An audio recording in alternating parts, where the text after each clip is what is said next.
The Battle of Borodino, when all of Europe held its breath.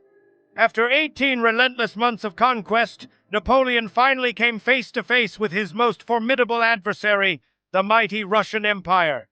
Beneath the ominous sky of war, two colossal armies prepared for a decisive showdown.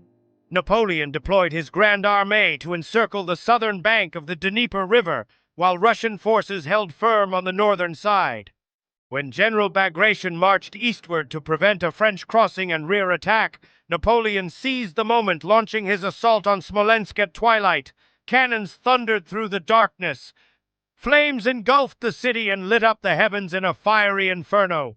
By midnight, sensing the threat of total annihilation in an uneven confrontation, Bagration ordered a strategic withdrawal from Smolensk. When the French troops entered, they found only a city ablaze, empty and reduced to ruins. But Napoleon would not stop. He was determined to end the war with a single crushing blow. Around 35,000 French troops pursued the retreating Russians, only to be blocked by 25,000 Russian rear guards, personally commanded by General Bagration. At Falutino, the Russians held their ground fiercely, sacrificing themselves to shield the main army's retreat. Both sides lost thousands in a maelstrom of fire and blood. Now Napoleon stood at a crossroads of fate: advance toward Moscow or halt and await the winter. Despite his general's pleas, he chose to march forward. On the 24th of August, the Grand Armée embarked on its fateful journey to the heart of Russia. On the Russian side, Tsar Alexander replaced General Barclay de Tolly with a name that reignited national hope: Kutuzov, the seasoned warrior who had just returned from the Ottoman front. Kutuzov understood that constant retreat would crush morale, but if they were to fight, it had to be a battle for the ages. He chose Borodino as the final stand. On the wide exposed plains, just 120 kilometers from Moscow, Kutuzov ordered trenches dug, embankments built, artillery positioned, preparing for what could be Russia's defining moment. On the 5th of September, French cannons opened fire on the Russian outpost at Shevardino village. Russian troops resisted bravely, but overwhelmed by the might of the French assault, they eventually lost the position. Over 10,000 soldiers fell in a single day of bloody combat. Then came the 7th of September, 1812, the bloodiest day of the 19th century. As the sun barely peeked over the horizon, cannon fire shattered the morning silence. The largest battle in Europe at the time had begun. 130,000 troops on each side. Nearly 1,300 cannons roared. Earth and sky trembled. French assaults battered the Russian left flank and center in unending waves. Cavalry and artillery surged forward like tidal waves. Every inch of ground was soaked in blood and bodies. When bullets ran out, soldiers fought with sabers, bayonets, even bare hands. Screams, gunfire, and clashing steel filled the air in a symphony of death.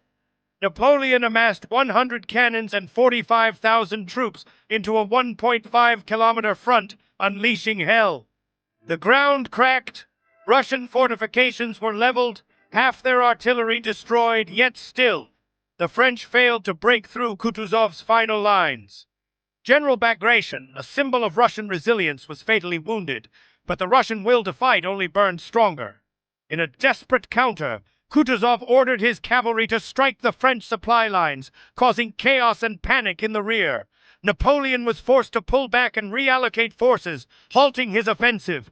Though the French eventually took some strategic positions, the cost was catastrophic. By evening, having exhausted all reserves, Napoleon had to withdraw from the risky battery line and cease the assault. Borodino had ended a day soaked in blood.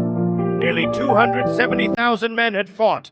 Over 80,000 were killed, wounded, or missing. Dozens of generals lay dead. Both sides claimed victory, but for the survivors, only trauma remained. Kutuzov, his objective complete, chose to retreat and preserve Russia's core forces. On the 14th of September, Napoleon finally marched into Moscow, only to find it a ghost city, already torched by its own people. There was no government, no citizens, just smoke, ashes, and silence. There would be no peace talks, no reinforcements, no supplies. The French army, now stranded, was ravaged by cold, starvation, and relentless Russian guerrilla attacks. Meanwhile, Kutuzov stood firm, letting Russia's brutal winter do what no army could. And thus, the curtain rose on Napoleon's doom not with a gunshot, but with the first freezing breath of the Russian winter. If you'd like, I can now help you write Part 3, Napoleon's retreat from Moscow, the destruction of the Grand Armée, and the collapse of the campaign, in the same epic tone and structure.